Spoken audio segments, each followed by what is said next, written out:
So anyway, let's take a look at the next chart and look at inflation and see what the potential is. This is a chart of how high the monetary base has moved up. And you can see that the Fed has been creating liquidity like we've never done in over 100 years. This is one of the highest levels of leverage on a balance sheet of the United States. So that is something truly to be concerned about. And like I say, this is not inflation, it is the potential for inflation. Now, why have we not had inflation? This money's been sitting there for 5 years and it hasn't caused any inflation. Why have we not had inflation? Well, I can show you that by the next chart, because the money hasn't gone into the economy. The money has gone into the banks. So if the money would have gone into the economy, you would have had huge inflation like we had in the 70s. But the money has gone into banks. Now, why is it sitting in the banks? Because the banks are parking it with the Federal Reserve. They get an interest-free loan. They're making money on their reserves. And they're very happy to sit there. They take no risk. And they're getting paid to sit that money there. It's not costing them anything.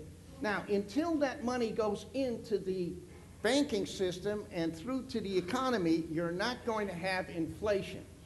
So I just want to point out one thing. Creation of a lot of reserves doesn't necessarily have to lead to inflation, and I'm going to give you a precedent for that. Let's look at the next chart.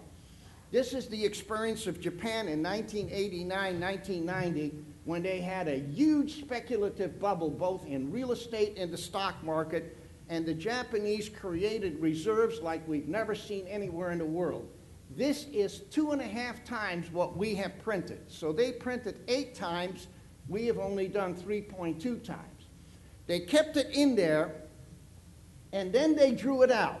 So that's the first key you want to think about. If in studying inflation, you have to ask yourself, are they going to pull the money out? If they pull the money out, you can go a long time without inflation. If they leave it in, we're going to have inflation of the 70s. But that's an easy thing to do. You just watch what the Federal Reserve is doing. Now, during this time, Japan created this tremendous money supply. The inflation never got above 2%. Now, that is truly significant to be able to create that much inflation or that much reserves and not have any inflation. Matter of fact, for the 10 years that they created that, their inflation was actually 0, was just a little minus. So the point I'm trying to make is all of this talk about inflation isn't going to happen unless the Federal Reserve keeps that money in there.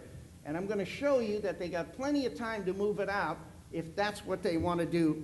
And by the way, it is the Fed's intention, as Bernanke has said many times, they're going to bring this money out to bring the economy together, and then they're going to pull it out just like the Japanese did.